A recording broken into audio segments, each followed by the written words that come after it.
Guys, स्वागत करता हूं आपका आपके अपने यूट्यूब चैनल स्टडी विद चिराग पे। आशा करता हूं आप सभी ठीक होंगे, स्वस्थ होंगे, अपनी पढ़ाई कर रहे होंगे। हीट बजट हीट बैलेंस का एक टॉपिक है क्लास 11th ज्योग्राफी में, वो मैं आप सभी के सामने लेकर प्रस्तुत हूँ। टर्म 2 में है ये। टर्म 2 में ये टीचर्स इसे 5 नंबर का दे सकते हैं क्योंकि टर्म 2 में रिटन एग्जाम होने वाला है। तो 5 नंबर का ये क्वेश्चन पूरा आपको इसी तरीके से बनाना होगा। नोट्स भी मैंने 100 है, इसीलिए इसके लिए मैंने अलग से 100 नोट्स बनाया है जो डिस्क्रिप्शन में आप सभी को मिल जाएगा। तो चलिए शुरू करते हैं, बेसिक से स्टार्ट करते हैं। क्या है इंसोलेशन, क्या है टेरेस्ट्रियल रेडिएशन। इंसोलेशन का क्या मतलब है? ये आपके सूर्य देवता हैं, इधर आपके सूर्य देवता हैं, सूर्य देव है। ये इन्होंने क्या किया, इन्होंने सनरेज भेजी तो उसको हम लोग इनकमिंग सोलर रेडिएशन कहते हैं। जो सनरेज वहाँ से स्पेस से आई अर्थ सरफेस तक, ये आपका अर्थ सरफेस है, ठीक है। यहाँ आकर टकराई तो इसको हम लोग पूरे इंसोलेशन का नाम कह दिया। इनकमिंग सोलर रेडिएशन यानी कि वो आ रही है, तो इसमें से कॉमन निकाली इंसोलेशन।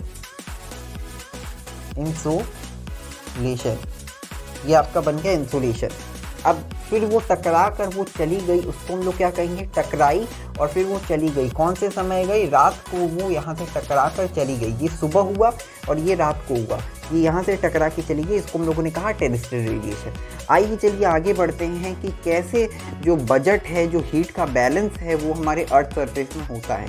हम लोगों को पता है हमारे अर्थ सरफेस पे गैसेज हैं, डिफरेंट प्रकार की गैसेज है। O2 है, नाइट्रोजन है, CO2 है, विभिन्न प्रकार की गैसेज हैं हमारे अर्थ सरफेस पे, ठीक है। उसके हिसाब से हम लोग देखते हैं कि सूर्य देवता ने हम लोगों को 1000 यूनिट्स ऑफ एनर्जी भेजा दिन के टाइम पे। कहाँ से आई एनर्जी? सन रेज आई आपकी अर्थ सरफेस तक, लेकिन उसमें बीच में बहुत सारे प्रोसेसेस हुए, फैक्टर्स इफेक्ट हुए।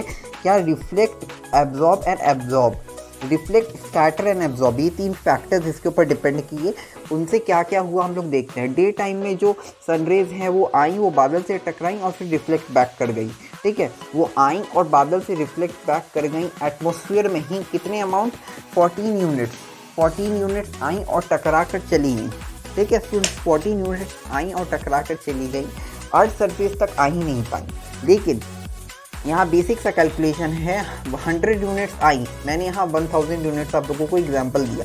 100 यूनिट्स आई, उसमें से 35 यूनिट चला गया।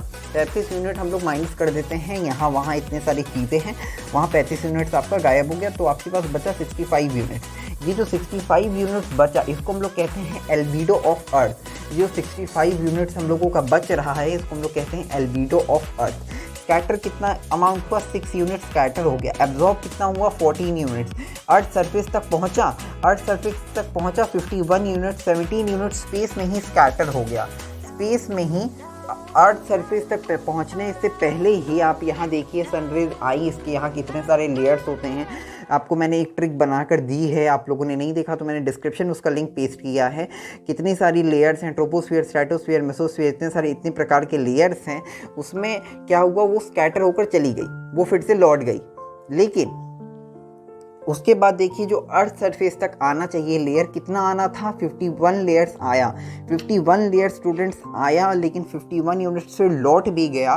फिर जब 51 यूनिट्स आया और 51 यूनिट्स लौट भी गया तो दोनों इक्वल हो गया। देयरफॉर तब इसको ही हम लोग क्या कहते हैं? इसको ही हम लोग हीट बैलेंस कहते हैं। जब कोई भी चीज़ इक्वल हो गई तो वो बैलेंस्ड हो गई, कोई भी चीज़ इक्वल हो गई तो वो बैलेंस्ड हो गई, तो उसको ही हम लोग कहते हैं हीट बैलेंस। सिंपल सा टॉपिक है, बहुत इजी है, मैंने आपको इजी तरीके से ही समझाया है। बहुत बेसिक सा कैलकुलेशन है, बहुत ज़्यादा डिफिकल्ट नहीं, बहुत ज़्यादा एडिशन सब्सट्रैक्शन नहीं करना है।